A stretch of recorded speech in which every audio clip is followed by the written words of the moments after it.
Olá a todas e todos, eu me chamo Ana Beatriz Eufrauzino, sou advogada, mestranda em Direitos Humanos pela Universidade Federal da Paraíba e estou aqui para falar um pouquinho sobre o meu trabalho, que se intitula O Controle Estatal dos Corpos Femininos no Cárcere, a lógica autoritária a partir do estado de exceção contra mulheres criminalizadas no Brasil.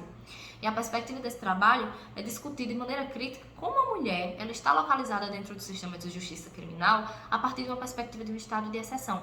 Como essa mulher ela vai ser tratada dentro desse sistema de justiça criminal, como os seus corpos serão enxergados dentro desse sistema de justiça criminal.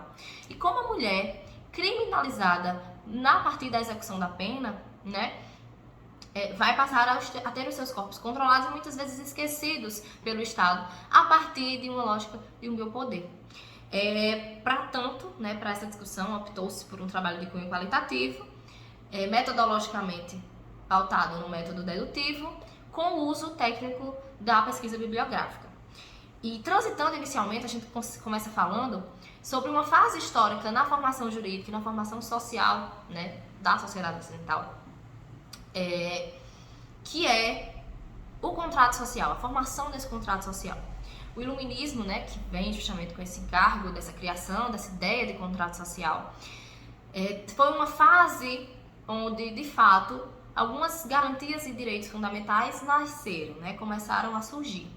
Contudo, na formulação desse contrato social, dessa ideia de contrato social, alguns indivíduos não foram ouvidos, não foram compreendidos nesse momento.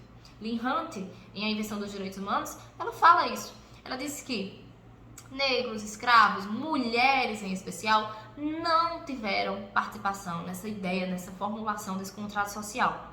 Consequentemente, as suas necessidades sociais não foram compreendidas, não foram entendidas nas suas individualidades. Não é verdade? A partir dessas lacunas desse contrato social, a gente consegue observar que essa regulação desse poder, desse controle do Estado, só se viu como uma transferência de poder de um soberano, que era o rei, para um poder de uma norma que agora deveria ser respeitada de maneira irrestrita. E a partir daí, a gente consegue observar que essa norma, obviamente, embora traga um arcabouço formal de garantias e tudo mais, ela também serve para perpetuar determinadas arbitrariedades no campo material de sua aplicação. Quem fala isso é Foucault. E Foucault, ele fala justamente que a norma ela agora passa a ser usada como um instrumento para a ativação de um poder soberano, de uma vontade soberana de um Estado sobre indivíduos, para controlar e subjugar determinados indivíduos. Nesse momento que a sociedade passa de uma sociedade punitiva para uma sociedade de controle a partir da disciplina, a partir do respeito irrestrito à norma.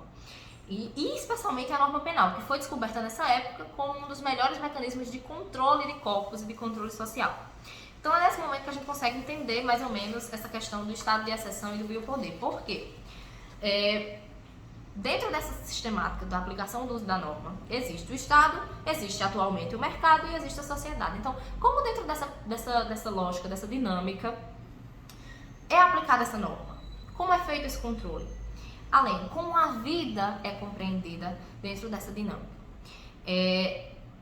A Agamben fala que a vida ela pode ser dividida em dois aspectos. O zoe, a vida natural, que ela é compartilhada por todos os seres vivos e não tem sentido político, e o bios, que é aquela vida qualificada, aquela vida útil, a vida que ela tem um sentido político.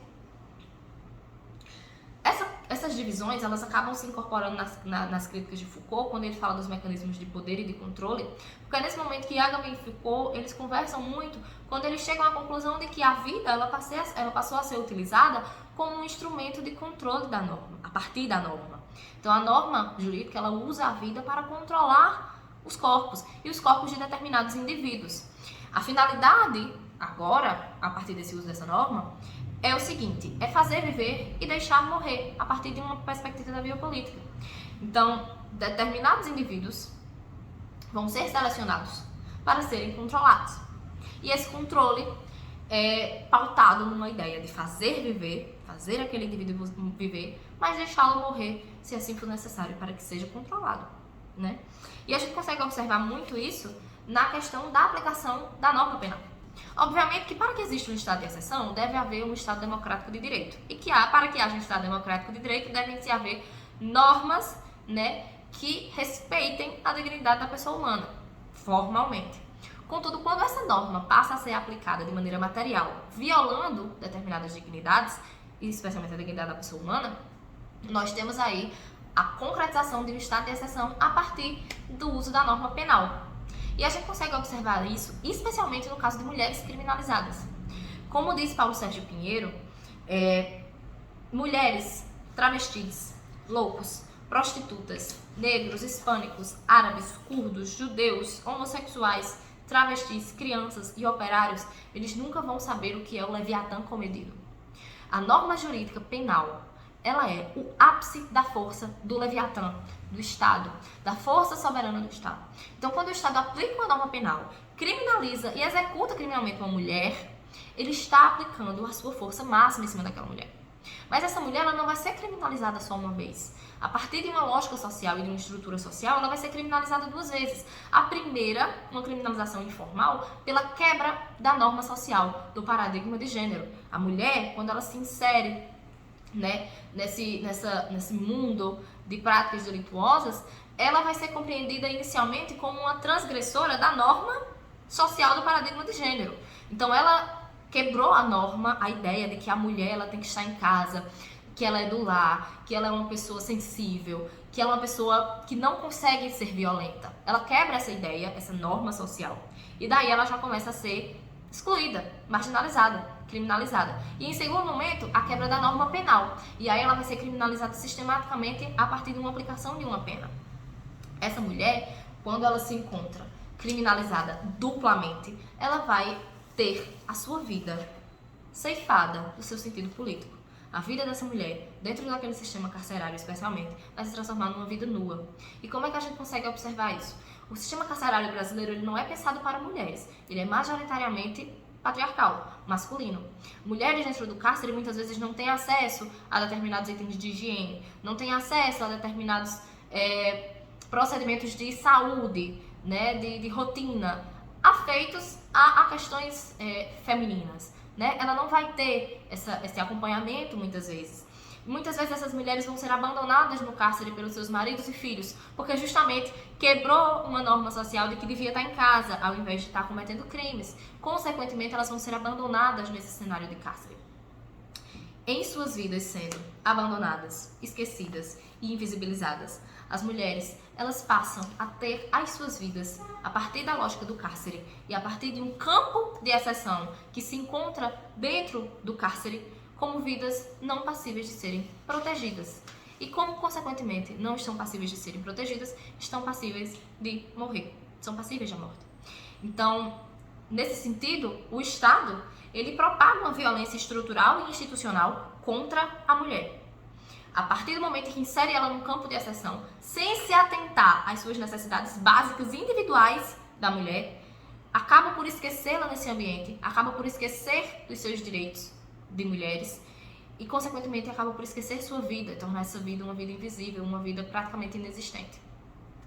Nesse sentido, já se encaminhando para as considerações finais, é possível observar que as formas de controle, elas buscam não apenas coibir a inserção feminina em determinados setores da formação política social dessa mulher, mas também na questão da lógica da governamentabilidade de seus corpos, que ao serem excluídos, serão renegados à concepção de detentores de direito e, consequentemente, vão ser esquecidos, marginalizados e violentados dentro dessa lógica, desse campo de exceção.